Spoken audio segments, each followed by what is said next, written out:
Going on to 6 then. We've got another one that I think is like right on the fringe of all name team, but this one's less that it's a great name than it is like just fun to say. If I were, God, I can't even, I was going to say if I were LaPanta, but I can't fathom that. I also can't fathom being Ryan Carter because my hair will never be that good.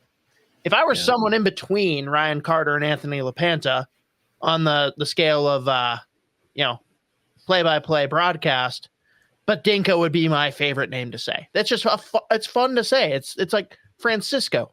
That's a fun word to say. Francisco. Another guy that came onto the scene basically out of nowhere. This is a 6'3".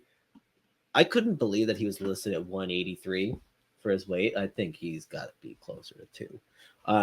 And he is a fucking animal, but he is a phenomenal skater. He's got good hands.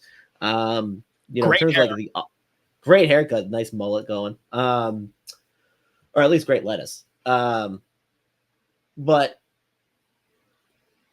the offensive IQ, like sometimes the decision making is a big question.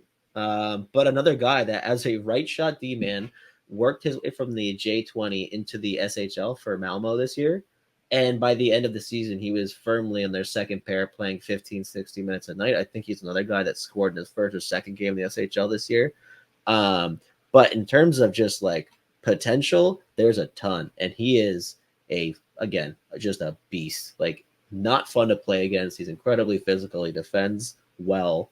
And he's a big right shot D-man. So I think he'll probably go higher than like Zether and maybe even Franzen, just because of like the way that he plays and the fact that he's 6'3", probably closer to 200 pounds. But definitely came on. Also a draft eligible?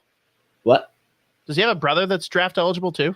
Yeah, his brother's a center. He's also he's a twin. Massive. I think he's 6'4". Center also for Malmö. Not the same level, but didn't even crack the top 10. Oh. Yeah, couldn't.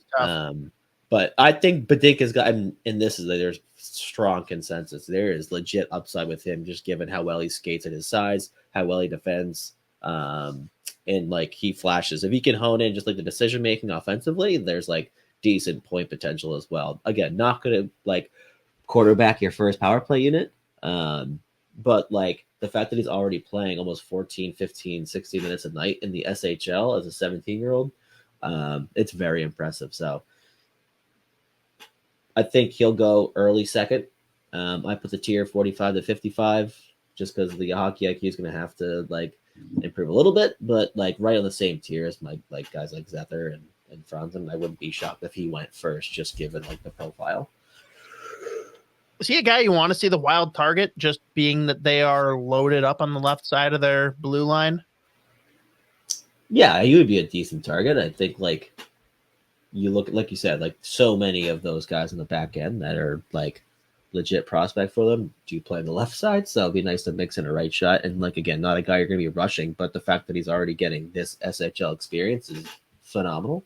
And he kind of fits the mold of player that they like to take. So yeah, no, that should be a nice addition for sure. But again, like I just love the fact that he's playing 30, like that he made the SHL and then just didn't go back down to the J20. And by the end of the year was on their second pair playing big minutes and like decent responsibilities. Like it's very impressive. So definitely one to watch. There's people that are trying to like, I've seen people put him in their first round too. So really? Okay. That's interesting. Yeah. Not for me, but you know, he's around there. Not for me, but for others. Yeah. Fuck him. But like, you know, maybe. God damn it.